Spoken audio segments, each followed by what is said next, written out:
Zohran Mamdani has just been elected mayor of New York City, a landmark win for the Democratic Socialist who campaigned on taxing the rich and corporates and lifting working-class New Yorkers.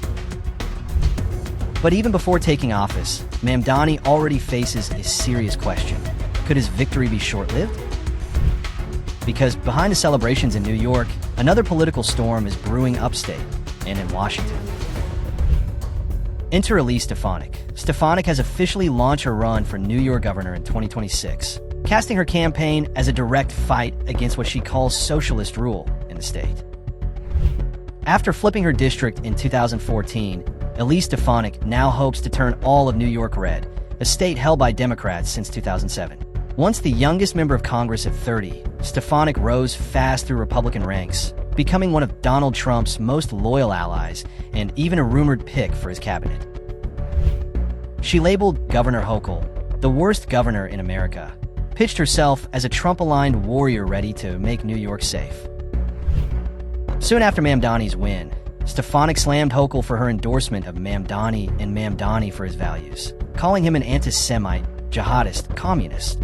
If she wins, Stefanik could use one of the most powerful and rarely used state powers, the authority to remove a sitting mayor. It's been nearly 100 years since that clause was last tested, but legally, it's still on the books. And with Donald Trump in the White House, this scenario is not impossible. On November 5th, 2024, the American people reclaimed our government. We restored our sovereignty. We lost a little bit of sovereignty last night in New York, but we'll take care of it. Don't worry about it. The president has publicly opposed Mamdani's campaign and called him a disaster for business and law enforcement, accusing him of turning New York into a socialist experiment. Trump could move to cut federal funding to the city, especially if Mamdani blocks ICE operations or resists federal law and order directives. That's where Stefanik comes in. If she takes the governor's office, she and Trump could effectively form a two-front challenge against Mamdani. The symbolism is huge, a socialist mayor of America's financial capital. If Stefanik wins and Trump ramps up pressure, Mamdani could find himself fighting just to keep his job, even before his policies take shape. So, can Zohran Mamdani be removed as mayor? Yes, legally it's possible. Politically, it would be explosive. We will keep tracking this story. Zohran Mamdani ran a magical campaign. It was noticed globally, and comments like these flooded in. The 34-year-old, who's been called a lunatic by U.S. President Donald Trump, won in New York City's mayoral election on Tuesday. Last year, barely anyone knew his name. He had little money and no institutional support from the Democratic Party. But this week, record number of voters showed up to the ballot boxes, and Mamdani won over half of those voters. Before we get into how he pulled it off, here are some of his firsts. He's New York City's first Muslim mayor, its first South Asian mayor, its first mayor who was born in Africa, and almost certainly the first New York City mayor to have met his wife on the dating app Hinge. We'll talk more about New York City's new First Lady, 28-year-old Rama Duwaji, in a moment. He's also the youngest mayor of the city in over a century. Some critics have used that to claim he doesn't have the required experience. So, what other roles has he held before this one? Born in Uganda to Indian parents, Mamdani moved to New York with his family at the age of 7.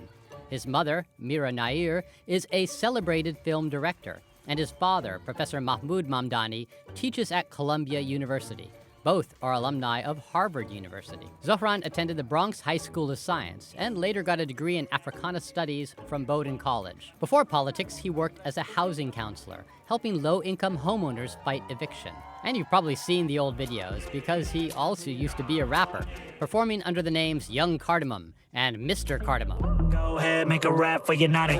Earlier this year, he married Brooklyn-based artist Rama Duwaji, who he'd matched up with on Hinge. At 28, she will be the youngest First Lady the city has ever had.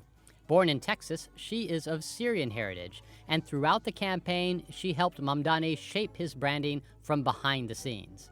What's his plan for New York City? He's proposed rent freezes and stricter accountability for negligent landlords. He also wants a chain of city-owned grocery stores focused on affordability, a free bus service, universal child care from 6 weeks to 5 years, more rent-stabilized, union-built housing, and a flat 2% tax for people in the city earning more than $1 million a year. But Maverick real estate partners argue that freezing rent would be catastrophic for landlords. And the company that runs New York's public transport says the bus plans would cost far more than expected. On Israel-Gaza, his views go further than most Democrats. He said he believes Israel is committing genocide in Gaza and that its Prime Minister, Benjamin Netanyahu, should be arrested. Israel strongly rejects all accusations of genocide. So, lots of big ideas, but he's likely to come up against backlash when trying to put them into practice. He's already a target for Trump, who's called him a lunatic communist and threatened to withhold federal funding from New York City. But he's not backing down. So Donald Trump, since I know you're watching, turn the volume up! And then there's New York's governor, Democrat Kathy Hochul. She's already opposed to his tax plans. And even if he finds the money, Mamdani won't be able to carry out some of his ideas without state approval. But for at least 4 years, he'll represent New York's 8 million residents. And some have asked if after that he could run for president. But as it stands, the answer is no. The Constitution states a president or vice president must have been a U.S. citizen at birth. Mamdani will be sworn in as mayor on the 1st of January.